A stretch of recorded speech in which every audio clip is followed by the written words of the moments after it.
Cashflow Diary Podcast, episode number 50. Congratulations, you showed up. Give yourself a high five in celebration of your success. Welcome to the Cashflow Diary, where new and experienced investors come to take confident action towards their goals. Your host is a family man, a real estate entrepreneur, investor, coach, and instructor. As a master facilitator of Robert Kiyosaki's Cashflow 101 game, he's inspired many to begin their journey into creating cash flow for themselves and their family. And now, here he is to offer you the tools required to earn the income desired. Your cash flow coach, Jay Massey. All right, and welcome to another episode of the Cashflow Diary Podcast. I am glad that you are here and still listening. It's amazing to me just how far these episodes reach. I know some of you are listening to us as far away as UK and Germany, etc.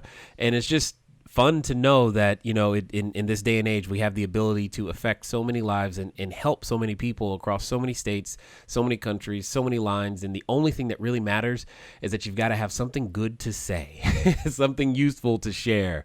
And I hope that you guys are continuing to find something useful here. And I think that's why you keep coming back. I know I've been encouraged every time I see the downloads go up, every time I look on Facebook and see that you guys are sharing episodes saying, hey, this was great and that was great. And I just, you know, I feel very honored that you take the time to listen. With that being said, something free for you. It's still there. LearnInvestingNow.com. LearnInvestingNow.com. Go there to get a free course on just being able to transact real estate using none of your own money or credit. We talk about things like raising private capital, wholesaling, which is the primary way to buy properties and sell properties using none of your own money or credit. You say, I don't have anything. This is one good way to get started. And LearnInvestingNow.com is just for that. It's for you who are looking to learn investing in well now. That's why that particular website is there. Some of you may have seen by now, we have a new site going up. It's called Begin Investing Now. Some of you are like, you know what?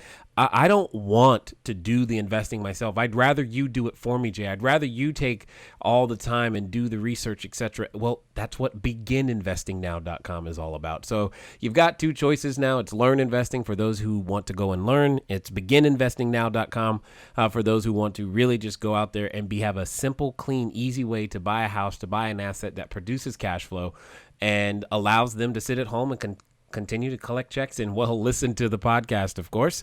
So with all of that being said, though, one of the things that I hope that you have been getting is how cash flow can be generated in various different ways. And I've been having a fun and exciting time interviewing many different people from all across the U.S.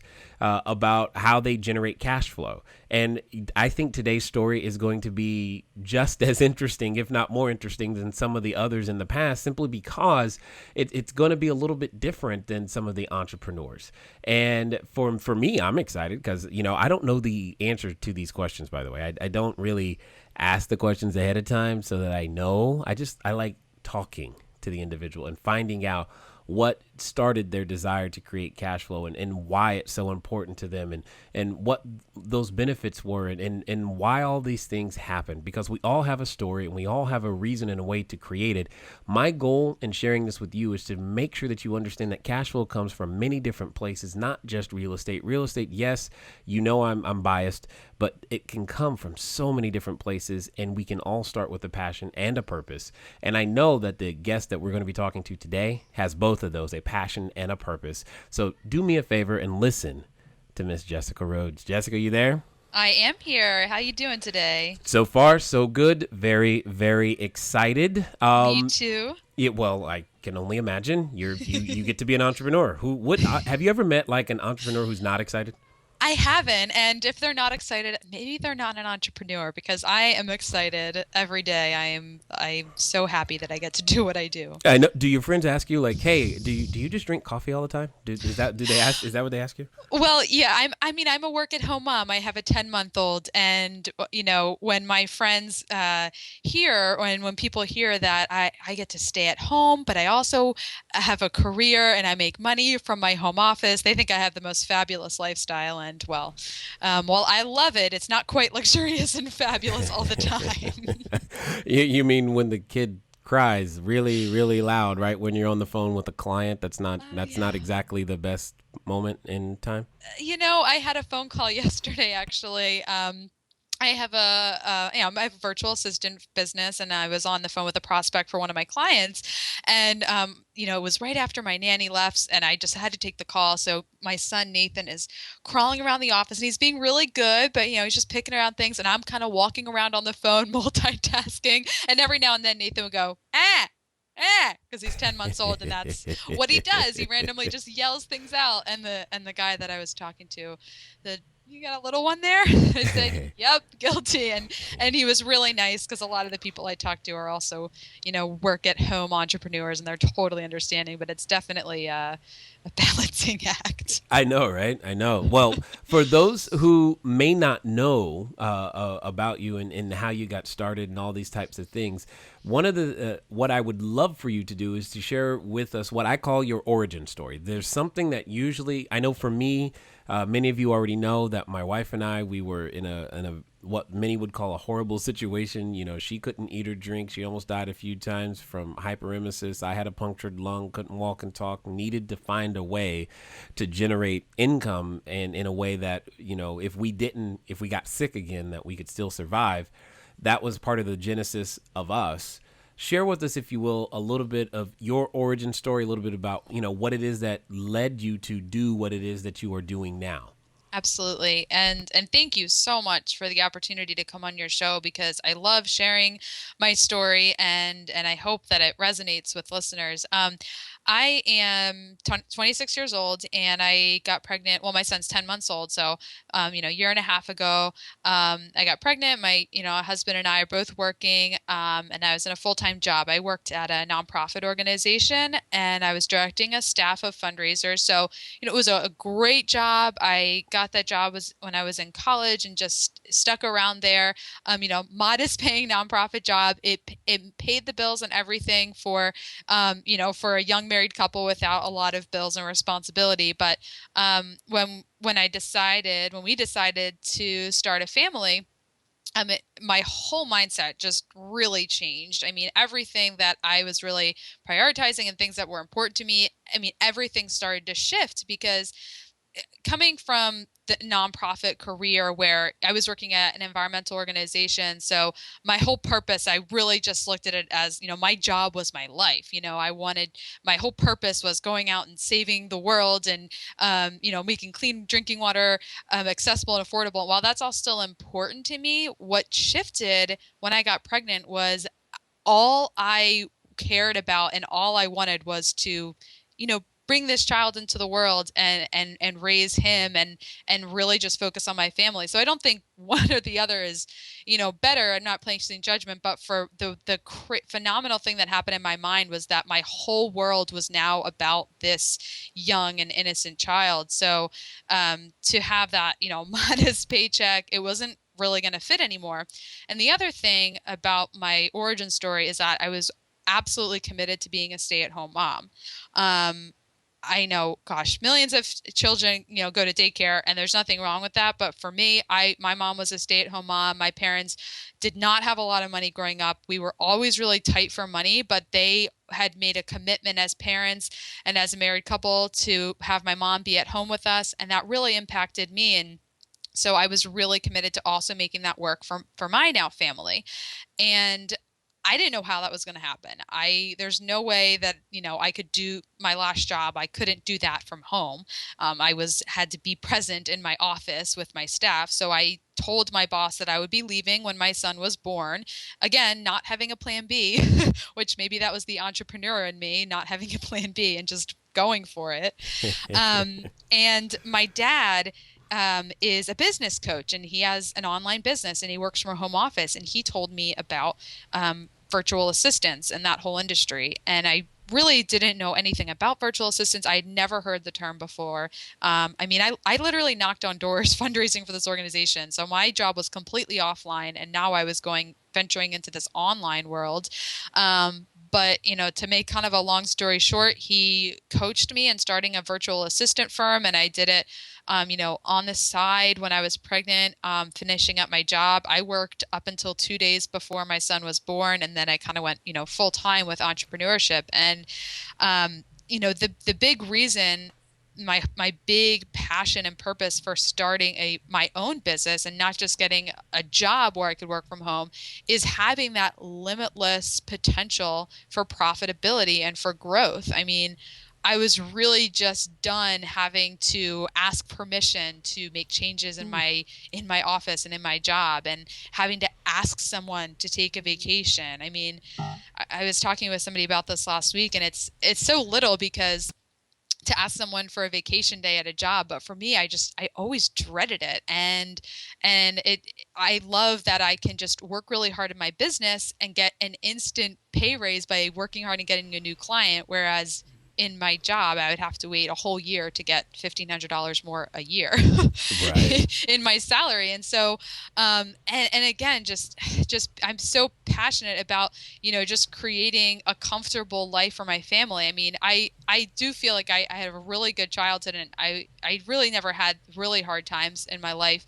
But, my family, I've, three other siblings and two parents, and money was always tight. I was babysitting when I was 13. I always had a job. My parents never just handed us money. We always had to work for it.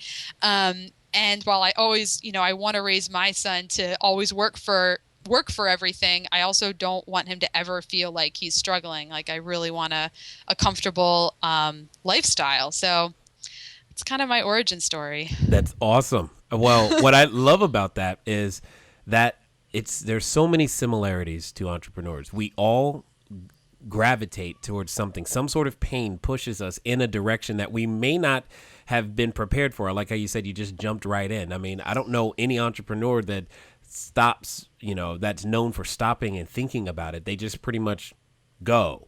Yeah, yeah. I think there's a difference between small business owners and entrepreneurs. And my dad, the business coach, always talks about the difference. And I feel like the big difference is small business owners, may come up with a huge plan and a huge business plan. And I mean, guilty as charged. I didn't come up with a business plan. I just jumped right in. I just started doing the work, and I figure it out as I go. And things are always constantly changing. And I think that's kind of what makes an entrepreneur, is they're just constantly moving, constantly taking massive action, and following the money, doing what works, finding a demand in the marketplace and figuring out a way to supply that demand. Exactly. And we solve problems. Yeah. And at the end of the day, one of the things that you've brought up that I don't think I've ever mentioned to the audience is just understanding that we all have things that irritate us. And for you, you didn't like the idea of asking for permission to go on vacation. And I can resonate with that because there was a time when my oldest daughter was sick and I had to ask permission to go get her from the school. And I'm just like, this just ain't right. I couldn't do that. And it irritated me to the point, and we all have things that poke at us and prod at us. And every day we continue to show up to the job or to whatever circumstance that we're in.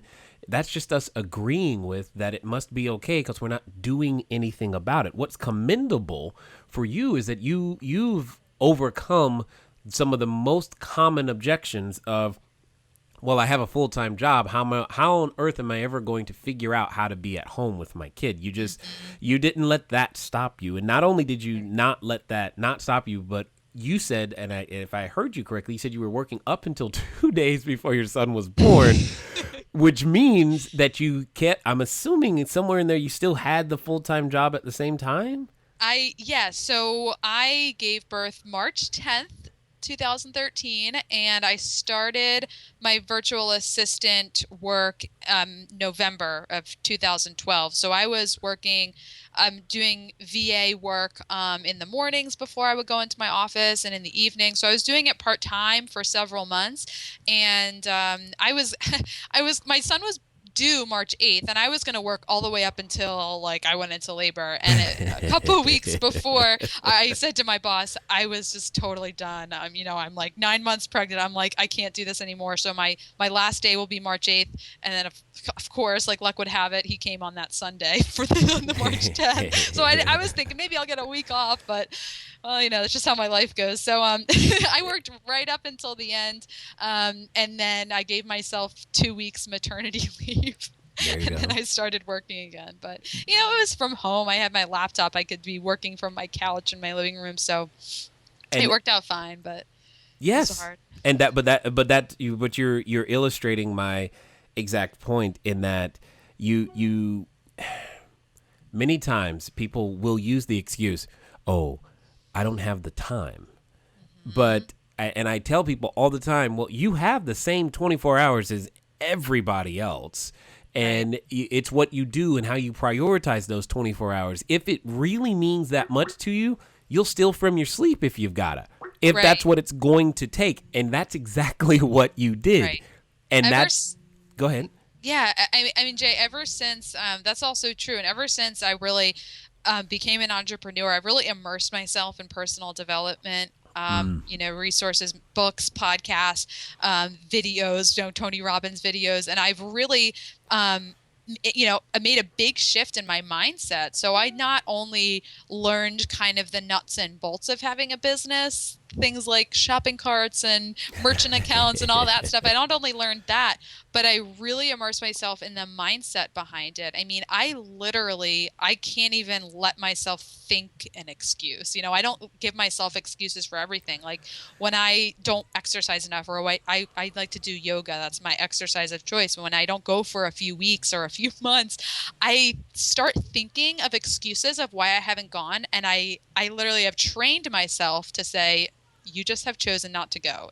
You have no excuses. Right. There's no reason why you haven't gone to your yoga classes. You just have not gone, and it's your fault. So I've really, taken that and implemented it in every part of my life now. I just never give myself excuses. So, I mean, when I have lots of friends now who have babies, and they look at me, oh my gosh, you're so lucky. And I'm like, I'm not lucky. I just worked my butt off and I invested in myself. I mean, I have put a lot of money into my business, and it's not, so there's a lot of work that people don't see. The quickest way, I there isn't much that just like sets me off instantaneously, but when I hear the word, you got lucky, that just sends me to all kinds of fits. And I'm just like, what part?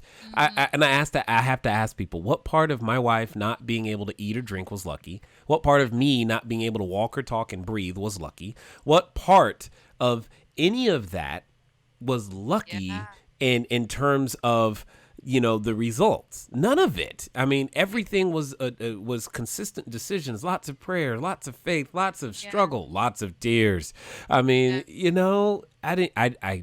sorry. And You said the L word, and I just went nuts. I know. Well, I totally, I'm with you there completely. And I mean, from my point where with my situation, it's like, I'm not lucky. I have, worked really hard. I have, I'm in the first year essentially of my business, and I haven't been perfect. I use credit cards. Like, I don't like it, and I'm working on, getting out of that bad debt. But for me, like, I have just made the sacrifices with some bad debt to invest in my business. And I just really firmly believe that I'm going to be wildly successful over time and pay all that debt off. But I've got a very supportive husband, who gives me the time and support that I need to build the business. So it's really not luck. It's guts. And my coach always said, wealth rewards risk. And I have taken a lot of risk. I've taken the risk in, using credit cards to make some, ends meet so I could, invest in that merchant account and that shopping cart, for example. So again, it's like luck is just a horrible word because there's no luck at all. It is work, it is risk that I've taken, it's time. I mean, I have had mornings where I was waking up at 5 a.m. before the baby got up so I could get some work in, and working till 9 or 10 o'clock at night until I'm like delirious and about to go to bed. I mean, yeah, that's an entrepreneur for you, just working and working and working until it pays off. That's true. But now, truth be told, we are quote unquote lucky because we get to do what we are choosing to do. Yeah. Now that part is true. Yeah. However, we've chosen to do it, and we've chosen to make the sacrifices to do Right. those things. Now, the one thing, if I may, I'll share with you is here's a quick definition for all of you that I love to use because I get this debt question a lot, especially being a real estate guy, is that you just got to have you have to have a different understanding of it. Bad debt is well, let me give you the definition of good debt. Good debt is any debt that you can get someone else to pay for, Hmm. and you actually get your customers to pay for your debt. Right. Therefore, I don't necessarily consider that bad debt. I wouldn't let that bother you that much because most people what they're doing is they're not using the funds. It's not borrowing money that's the issue. It's what you do with borrowed money. You're using Right. it in an investment. Now, that investment is primarily in yourself. It's in Mhm. systems for the business. It's in infrastructure to continue to deliver good quality products and services. And so long as that continues to work, you've got no issues. Right. The challenge is that most of us, when we're using debt, we go buy shoes or Disney World tickets or clothing or food or something that doesn't have the ability to pay us back, quote unquote. That's when we Hmm. have issues, and because when it comes to business, you must learn to leverage many different resources, not just capital, but you've got to learn to leverage everything that you've got. And that's one of the fun things about being an entrepreneur is that you are by definition guaranteed to grow and learn to do things and use resources in ways that you had never considered Hmm. before. And it's our resourcefulness that makes us unique. Now, just for those wondering, could because they're probably wondering, what does she do? Oh yeah, we haven't talked about that yet. you tell us a little bit more about what it is that you and your company does to provide value to the marketplace. Sure. Well, my main company is Entrepreneur Support Services. So it's a virtual assistant firm. And my main service is Interview Connections, where I work with podcasters and I find and book great guest interviews. My team takes care of the confirmation emails and the promotional graphics and, making sure the guest knows when their show goes live, that kind of thing. I work with entrepreneurs and I help get them booked as a guest expert. So, get them more exposure through these types of podcast interviews, help them get their message out. And I also have some kind of graphic design services. I design infographics for people who want to utilize those types of graphics on things like Pinterest or even getting them printed out as materials at live events. And I have a couple clients that I do, client support and sales work because I do have that fundraising background. So for a select couple clients, I do sales work, which is a lot of fun for me. Indeed, indeed. Now you bring Yeah. up something that I love to hammer on because many times, I get the question either at a live event that I'm teaching or maybe if I'm doing a mastermind group, people ask me, Jay, do you think I can do this? And I often have to tell people that the truthful answer is no, you can't. The version of who you are at this moment cannot do what it is that you're asking to do. You have to become someone new, and that's fine. However, here's the gold, and this is what I want to know from you. You've been fundraising for nonprofits. You're now a mother. You're a wife. You're a daughter, of course. You've got many different skills in many different areas. I'm just kind of curious which skills that you've had to use in other roles actually transfer over to being an entrepreneur that have helped you. I mean, the short answer is all of it. But to be more specific, for me, I want to talk about my experience with the fundraising because most tangibly, it's the sales skills that I Yep. learned doing that. Um, and so what I did, quite literally, is I knocked on doors in residential neighborhoods, and I went face to face with people, essentially cold calling. And I'm sure folks in real estate have definitely experienced that kind of, Oh yeah, interaction. I love door knocking. It's fun. It is fun. I spent 6 years doing it, and I enjoyed almost every minute of it. Um, knocking on doors, introducing myself to someone who had no idea I was going to be there, and I introduced the organization and what we did, and I walked away hopefully about 50% of the time with a check as a donation to the organization. And the skills that I learned doing that have been so transferable to being an entrepreneur. Because even for entrepreneurs to say, "Oh, I'm not in sales," if you're an entrepreneur, you are in sales because you're Right. always selling. What you do. You might not be you might not be a sales rep directly for somebody else, but you're selling your own services or products or you know whatever you have to offer. And so I have really, I mean, we would teach very specific communication skills with the canvassing, as far as targeting, being very specific about what you want and getting it. How to communicate a message short and simply. I had a consult call with one of my clients at Interview Connections, and I was asking him about his podcast, and it was a new podcast he hadn't launched yet, and he had this whole big vision of what it was and the purpose behind it, and it was very very confusing. It took him about 10 minutes to explain it to me, and I worked with him to get it down to a one sentence explanation.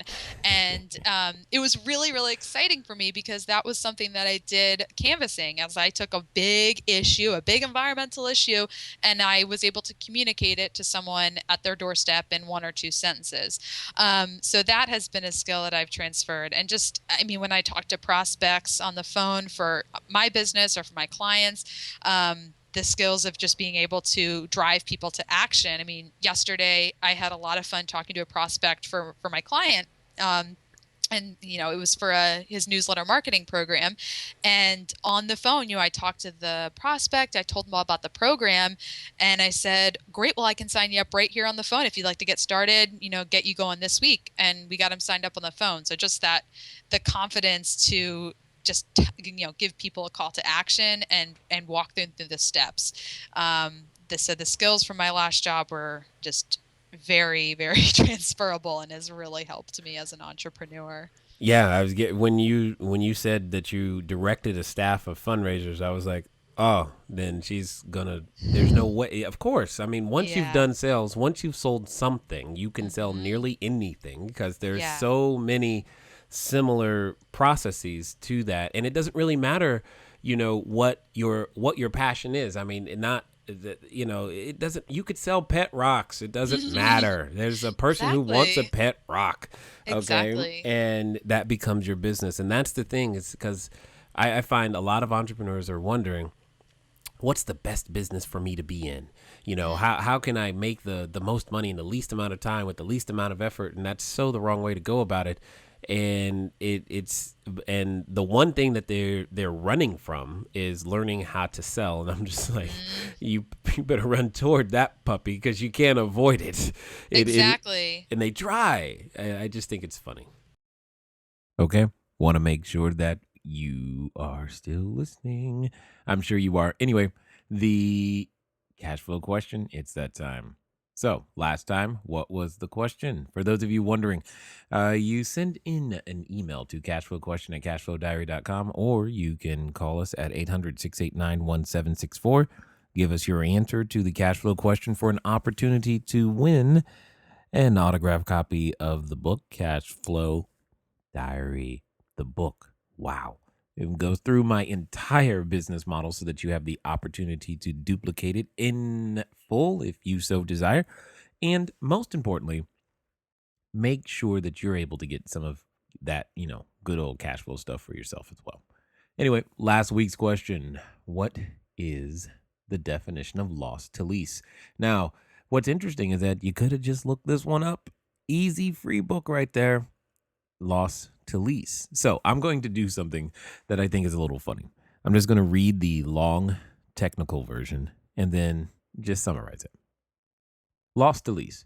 A charge taken against gross potential rent for leases signed on apartment units after their initial lease up term has expired to stimulate when the leases are either renewed or a new tenant moves in either case, leased, at a rent below the then gross potential rent. Loss to lease is calculated by applying an assumed loss percentage to the GPR. The resulting dollar value is deducted from the GPR.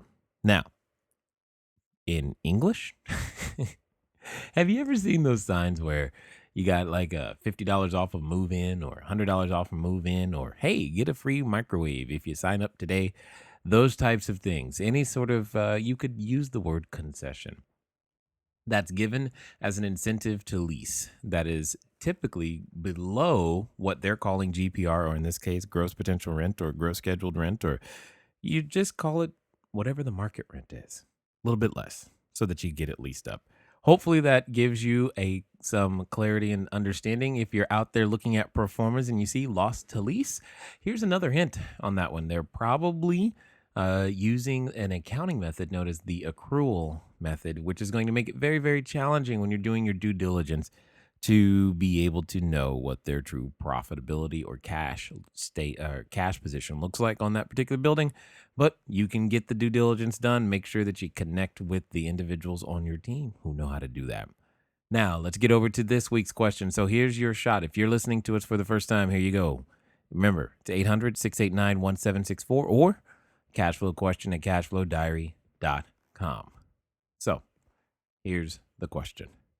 What is the name of the financial statement where you will find the source of a company's incoming cash? I'll say that again. What is the name of the financial statement where you will find the source of a company's incoming cash? And I don't know if Jay, if you've ever heard the acronym WIFM, what's in it for me? Mm-hmm. I mean, that I always use that too, because when you're selling and it's same type of thing when I pitch guests, and when I pitch potential guests to podcasters, to be a guest, we're not making a transaction, with money, but we are making a transaction of, I want to sell you this guest and have them on your show. And I focus on what's in it for them. They're asking what's in it for me. So I, sell like what kind of content the guest has to offer, what kind of value they're going to offer to the audience. I'll be very specific of your audience is listening to your show for, stories on how to create cash flow or fill in the blank. And this guest can fill that need with this type of content. So I always, focus on what they're going to get out of the guest or the service or the product, not just why they should get it. Yeah, and I hope everyone's listening. I mean, they've heard me tell them. So that the whole thing, the people ask me all the time, what do I say to a seller? What do I say to a seller? You find out what their need is. Find out why they're going to do business with you. Can they do business with you? Do they want to do business with you? And do they want to do it now? When you can find out those things, once you know those things, then you can move forward with whatever it is that you might have to offer. Until then, they're probably not even interested in hearing what you have to say. So, and I just thought of a great other little sales tidbit for people that go to live events. I've been to a couple live events in the past 6 months or so, and the big key is listening and asking questions. A new friend, Michelle Letterman, talks about she was doing an interview on Jason Silverman's podcast that you were recently a guest on. Yep. And she was talking about why introverts have a benefit in networking or being at live events. And she said the benefit is that they listen more. They're not going up to everyone and talking and talking and talking, and it's actually so much better to be listening. So I make a point at live events, when I meet people, when we talk to each other, I always start out by saying, tell me about yourself. Even if they start the conversation with, tell me about your business, I always say, well, first, tell me about yourself, because that's going to affect how I tell them about my business. What aspects am I going to tell them? I want to make sure that I can appeal to them. So I always start out by asking them questions and letting them talk first. And that's just such a really just a huge sales technique because again, you're letting them talk first and you're not just talking at them. Oh my goodness, that was nothing but gold. I hope you're listening right now and taking notes, because every script that I've ever produced for people to use inside of real estate does that exact same thing. My basic one, the one everybody knows that I teach people is, hey, you say, hi, my name is Jay. I'm a wholesaler. What that means is that I buy property at a discount and I sell property at a discount. What type of investing are you looking to do? And then you shut up and you take notes and you just Yeah, listen. That's it. exactly. There's nothing else needed. And as you go through that process, when you're listening, well, I should say actively listening, Right, not right, pretending right, to right. listen. Another technique that I've learned. Yeah, right. Then you have the ability to make all of these things happen. So help me understand something. How is it that you identified, because, as an entrepreneur, one of the things I'm always looking for, a phrase that I was taught by my mentors a long time ago was that entrepreneurs solve problems, obviously, and the bigger the problem, the bigger the solution that's needed. The bigger the solution, the bigger the income that could be generated. Therefore, I'm curious as to how you decided upon providing the type of service that you did. Like, what was that process? Was this the first thing you said, or were you considering, maybe I could do this business, and then maybe I could do this business, and how did you decide? Yeah, this is the one. This is what we want to do. That's a really great question, and there's definitely big business lessons in this story. I When I first started my business, my dad is my business coach. He was my first client. He helped Well, me that's start out. convenient right there. Yeah, it was convenient. I might have gotten lucky there. That might be the one area that luck was Right, that's but convenient. but again, he's old fashioned. He would not have hired me if I was, not a good worker. Yeah, yeah. So anyway, I'm one of his virtual assistants, and one of the tasks that he wanted me to take over was getting him booked on podcasts, internet radio shows. Hadn't, it's not something that I had been doing before, but I just kind of figured it out. So I started just by reaching out to podcasters to book him as a guest. And I did that for several months before expanding the service to other people. And over time, I realized there were a lot of podcasters that I would book him with that actually reached out to me personally and said, all right, okay, well, what do you do? Who are you? I've never really had somebody that connected me with a guest. It's always been kind of the podcaster just reaching out directly to the potential guest. And I didn't really have an answer for them because I was Jim Palmer's VA. He just told me to do this. So I didn't really have some big, like, sparkly service to offer them. But when enough people asked me what I did and showed interest in it, talking with my dad and thinking about it, I saw the opportunity that there was a need in the marketplace. I mean, podcasts have gotten so popular over the past year. With the rise in popularity of podcasts like Entrepreneur on Fire, with John Lee Dumas's success of creating this very profitable podcast, just a lot of people had followed suit, and it's just a great way to get content out there for people that don't want to write a blog or want another way to be communicating with their audience. Podcasts are just an amazing way that entrepreneurs can get their message out.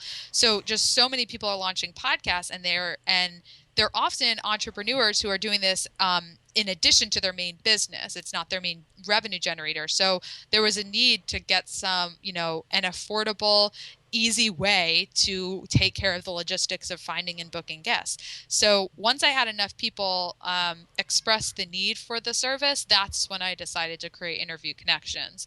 So really the big business lesson is make sure there's a need. I heard a great quote, and this is probably a pretty well-known little anecdote, but where's the best place to open a burger restaurant?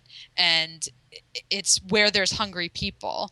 Or I'm sorry, it's not where there's it's where there's hungry people. So I don't know if I'm getting that quote right, but Okay. it's essentially, you know what I mean? It's you need to make sure there's a need in the marketplace, because the lesson is, if there's a town full of vegans, you're not going to be successful. So I totally messed that story up, but I hope That's fine. everyone forgives me. It's yeah, you need a need in the marketplace, so But interview it's connections. okay. It's okay. But Yeah, you so you illustrate a number of things in terms of how to identify that need. Sometimes the need isn't apparent. We don't know. You just started, and that's the key thing here is one of the most important things you can do when you're trying to build cash flow and make things happen is start.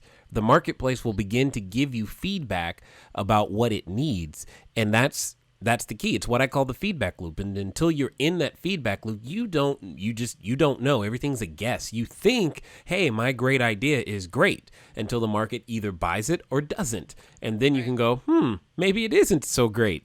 And you can tweak it and make it into what it needs to be that the marketplace is asking for, so that you can then, find your little comfortable spot in order to do it. Now, there are some of you who are, we'll call them difference makers, influence changers, trend makers, who are bold and brave enough and have the ability to actually establish and start a trend. A very, I would say, famous company who's pretty good at doing it is Apple, in that they start something that other companies follow, because it wasn't until they started making, what is it? I think it was iMacs in various different colors. Now we've got vacuum cleaners that come in various different colors because for some reason someone decided that we need, an orange vacuum, and therefore we've got the choice.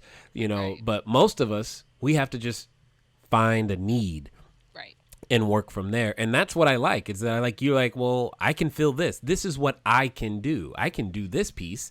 And you've built systems around that in order to deliver what is a very valuable service. Because you are absolutely right. The podcasting is not my full-time thing.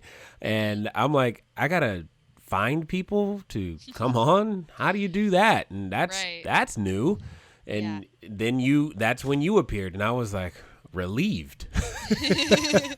Exactly. And it's yeah, I mean it's filling the need. And I like what you were saying about feedback is because I really waited till I had enough feedback. And now it's everly of it's always evolving and changing and getting, systems are getting better and the graphics are getting better and we're going to be offering more services, something about Yay. show notes and Yay.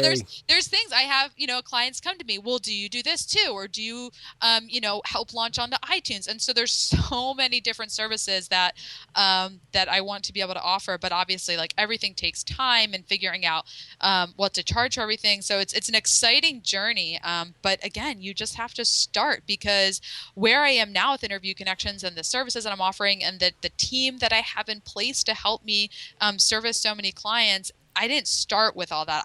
Interview Connections was a totally solo operation when I first started on day one, but now I have a whole team of designers and an assistant to help with the logistics. So, but you just have to start and start because you never know where it's going to take you unless you get going. Exactly. Now, there are two things I want to point out that I'm hoping you heard. One, first of all, she's going to be doing show notes. I'm so excited about this because I know there are many times when you're listening to the episodes, I'm running through books, the guests are running through books, we're giving you websites. You're like, oh, I can't write that down fast enough. What was he saying? Where was that at? We're going to have those posted on the website. You'll be able to get those resources. Yay. Now, the other thing, though, that I want to talk to you about, because you mentioned this, how your business looks today is nowhere near what it looked like at the beginning. And dare I say, you probably couldn't have envisioned it being what it currently is. You just started and adjusted. Would that be an accurate statement? Absolutely. And I mean, I'm always thinking about, I always try to think about my big goal. And for me, the big goal is creating a lifestyle that gives me a good amount of freedom to be able to spend time with my family and travel on vacation when I want to. So I'm always thinking about the systems to put in place to make it so I could leave my business for a week and have it keep running. So for example, when I first started, I was pitching my dad as a guest, and that's a lot of trading hours for dollars. And I do have VA work where I still trade hours for dollars, and it's still necessary for me right now. But I thought several months ago, I really made the decision of, all right, if I'm going to grow my business to a place where I can leave it for a week and go on vacation and keep it running, I can't have a model where it's all dependent on the hours I spend on the business. I need to be able to create a service where it can run efficiently and it's not all me logging time, Yes. Um, so that's why I said I changed Interview Connections to be servicing podcasters, not necessarily me going out and actively pitching people as guests. Because while I can do that effectively, it takes a lot more time and it's not necessarily as efficient and effective use of my time. So I've created a new program where people can join my guest database and come on strategy coaching calls with me to learn how to pitch themselves. But it no longer has me in the driver's seat of going out and doing all that pitching, because I set a goal to kind of advance myself to the CEO role rather than the, concierge assistant type role. Totally understood. And this is the exact point that I wanted to drive home. You start solo and then you grow over time until you get to that CEO role. And all of us go through this, but what I find to be very interesting is that how many of us are stop. We know that yes, we want to eventually be the CEO role, but we're not willing to be the chief cook and bottle washer at the beginning. And we want to start where the end is, and we can't. And so we say, since we can't start where the end is, I'm not going to start at all. And I think that's Right. such a huge mistake, because there are so many lessons that you learn as you grow into the space. And that's one of the things I'm most excited about right now, is especially for those of you who have been over to begin investing now, you know what's there in terms of being able to get the course on that's teaching you how to buy and hold property and all this other stuff. But that side of the business is beginning to run all on its own without my intervention, where I don't, the properties get vetted, everybody gets what they're looking for, all the due diligence is done, and I don't have to do it. And that gets me very, very excited, because we can serve more of you guys faster than me having to stop and look at each and every one and all this other stuff. It's just amazing what is possible when you begin to put systems in place. And in fact, my team right now is the best version of the team I have ever had, and and partly because most of you guys listening, you keep requesting more services from us, and I've had to find a way to accommodate it all. It's like, what are we going to do? We're going to break if this keeps happening. So it's awesome. It's just a Yeah. matter though of building a team. So why do you think, I'm just curious, in the time that you've been an entrepreneur now, why do you think so many people fear or maybe run from the idea of directing a team? Well, it's just risk. I mean, there's just a lot of risk involved in all parts of entrepreneurship. I actually, just a little story that I thought of when you asked that question is I hired my first VA that I hired, which I don't believe in regretting anything, because everything leads to the next thing, which is leading me where I am today. I But know where this is going. so my first VA was actually a friend, okay, and that's, you'll probably all I know, oh, that's really a know where mistake. this is going. Um, and she wasn't terrible, like, she's a close friend of mine, but she saw what I was doing, and I was very clear about all the work that went into it. And she goes, I love what you're doing. I want to be able to work from home, and she's a very responsible person and everything. And I said, listen, if you really want to do this, I'll give you VA work, and you can help me in these areas, and it'll all be great. Well, that was a stupid mistake, because one of the big things I learned from another coach of mine who taught me how to build my team was, you don't just hire someone to do whatever you need. You need to hire someone to fill a specific role. So that was mistake number one. And then and she had always said, hey, if you have more work, I'm willing to kind of grow with you. And I got to a point where I was getting capped out, and I said, listen, I've got 8 hours of work a week that I can give you. Let's do this. And she got scared, and she said, I don't want to leave my job. I don't want to cut my hours at my job, because there's risk there. She would need to go a little bit, take a couple weeks, couple months before she could start seeing profits. And she got scared and kind of just didn't want to take on the work. So it ended fine. It was very respectful. I said, won't really work out anymore, and I don't really have the work for you anymore. I'm going in a different direction. And I hired an assistant who is fabulous, because I interviewed people and I hired someone with experience, and so it all worked out. But it is definitely, there's a risk there, and you have to be okay with, I think, to answer your question specifically, I think what holds people back or what makes people afraid of it is probably a big part of it is the investment. I mean, having a team, you have to pay them. They're not free. And the No. good ones do cost money. I mean, I Yeah. had to, for my assistant, Angie, who is amazing, like, she was more expensive than I thought I was going to pay, but I have realized that what you might save in dollars will cost you so much more in time and frustration.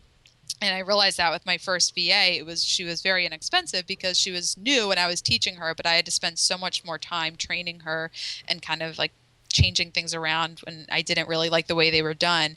It's really, really worth it to make the investment in someone who might have higher rates but is really good at what they do, because they'll take your business so much further than you could either on your own or with a team member who isn't really good. Indeed. I can only agree strongly because I've relearned that lesson many times, especially in the executive assistant position, that I can't even begin to tell you how many times I've relearned that lesson until the one I have now.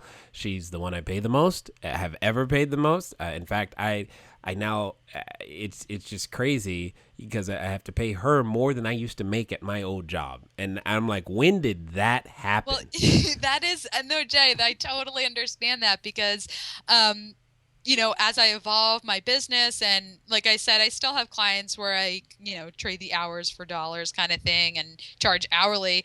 And, I'm paying my assistant more than I'm charging some of my clients. So it was definitely you got to kind of bite the bullet, so to speak, because it was hard for me, like, well, I'm not making that much. Well, why am I not making that much? Because I made the mistake of not charging enough. Right, So, right, right. but because I kind of took the risk and made the leap to hire someone who is experienced and really good at what they do, it's obviously it's motivating me and teaching me to charge more, to be frank. No, I hear you. We provide great value. There's so many lessons that you learn along the way. But here's one thing that I have learned with all of the individuals on my team. All of the individuals on your team, I tend to break them into either offensive players or defensive players. Uh, Offensive players should bring in more money than you actually pay them. Period. Defensive players should save your company more money than you actually pay them. So if you've got defensive players who end up costing the company any money, that's the problem. So I don't really care. I mean, I care, but I don't really care how much I pay someone, so long as their value is more than not their perceived value, but their actual measurable value Right. is more Right.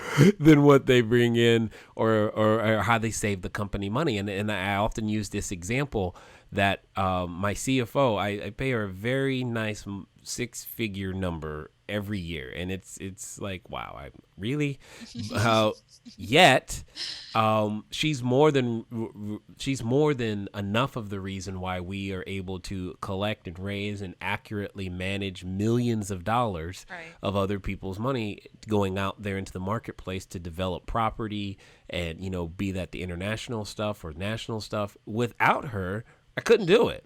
Right. And so it's like, who cares what you pay them so long as that happens? Exactly. And I really like that analogy. I've never heard of it like that before, but it makes so much sense. And another kind of mindset and vocabulary tweak that I've made is, not calling something an expense unless you don't get a return. So I always Uh-huh. make sure I say my team members are they're investments that I make. What you pay them Right. is an investment because I'm getting a return on it.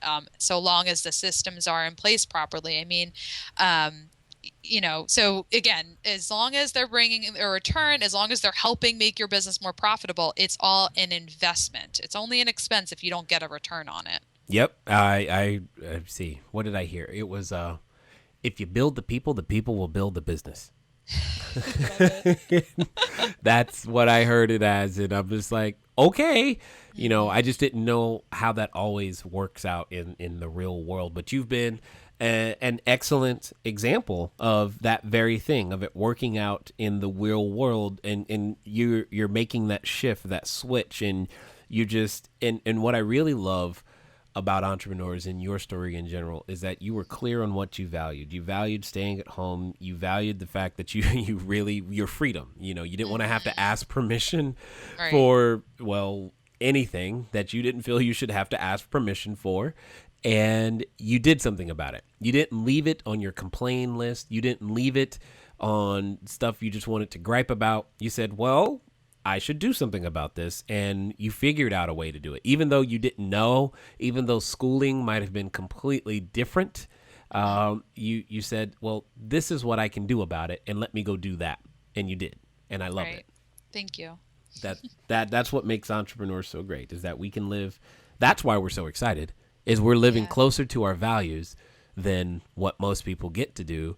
And well, who wouldn't be Exactly. excited about that Yeah. every I day? totally agree. And even on the bad days. Now, I'm sure you've had at least one bad day. Yeah. But so how do you manage to make it through those? What's the Ugh. secret tip to getting through those bad days where you feel like I just want to go get a job again? Oh, well, you know what? Honestly, I've never thought I just want to go get a job again. That Okay. that thought has actually that has never crossed my mind. But there obviously have been days where, maybe a client really frustrates you, or you make a mistake and you're mad at yourself that you didn't handle it properly, or maybe you've got so much work. I mean, when you're in a business where you have clients that you directly communicate with, it can be sometimes worse than having a boss at a job. Yeah. I mean, I am lucky. I have clients that are fantastic, and I love them all. But I mean, everyone has their bad days and everyone has their annoying days, and there are definitely those days where where I'm happy that I work from home because I can sit there and go, ugh, and nobody sees or hears it. No, none. So, you know, it's so much mindset too. Like I said, I've immersed myself in personal development, and it's so many like mindset um like shifts that have helped me get through the days. And I do yoga a lot, so just the ability to say this too shall pass is really helpful because yesterday was a crazy busy day and I was so tired by the end. I was just exhausted laying on the couch like half dead at 7 o'clock. And today it's like a lot more leveled out. I'm not everything is kind of smooth sailing, and I think why do the days have to um why can't they all be just leveled out? But Nah, not sorry. You didn't sign up for that. no, I didn't. No, I know you what I did. signed up for. You did not sign up for that. You left the leveled out That's a job, yeah. long time ago. But yeah, and that's the thing. I think sometimes people we just it takes a lot of responsibility. It takes a lot of character and courage to be able to provide jobs for people, and that's kind of what you're doing now. And you've Right. crossed that line, and life is different, and it's definitely fun, and you're being able to create cash flow to live closer to the values that you aspire to, which is great. And so many of us fail to do that for all kinds of reasons, and I just commend you for being courageous, and Well, thank because most people don't develop that courage. thank you so much. So, before we end here, just kind of curious if there's anything that you would want to share with that person who's out there thinking, "Man, I should totally do it," because there are people who are thinking, "I should totally get started. I should totally build my business. I should totally finally go write that offer. I should finally go do what I know I need to do."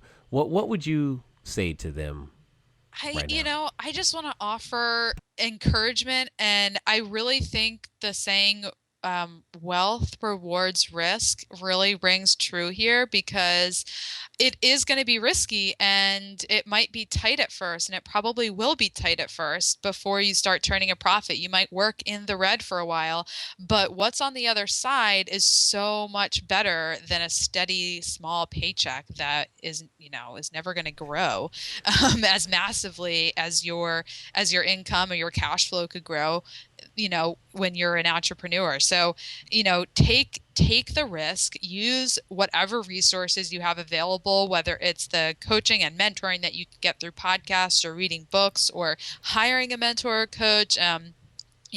Just whatever you can do, just start, because you have to take action if you're going to see the results that you want. Indeed.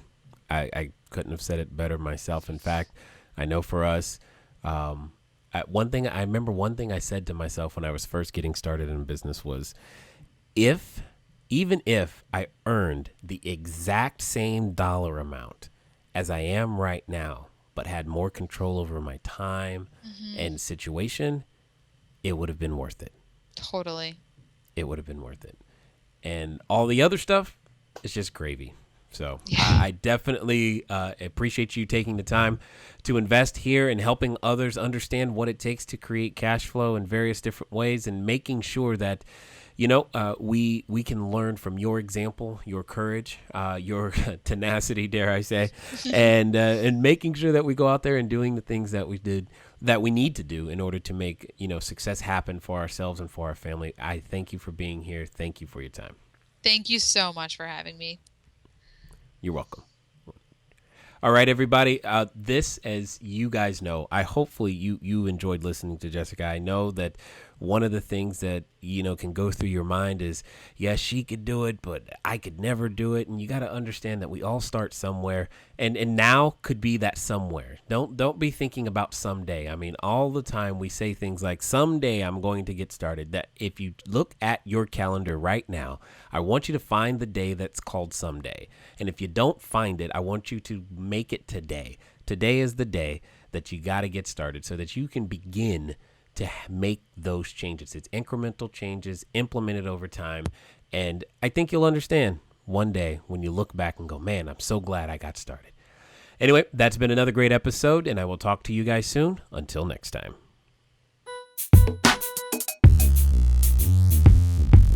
Thank you for investing your time with Jay Massey and the Cash Flow Diary. When you have a moment, please visit iTunes and leave a positive comment about the show. And go now to our website, CashFlowDiary.com, to take advantage of our free business building course, Cash Flow Foundation. Gain the knowledge, understanding, and skill that will teach you how to never need a job again.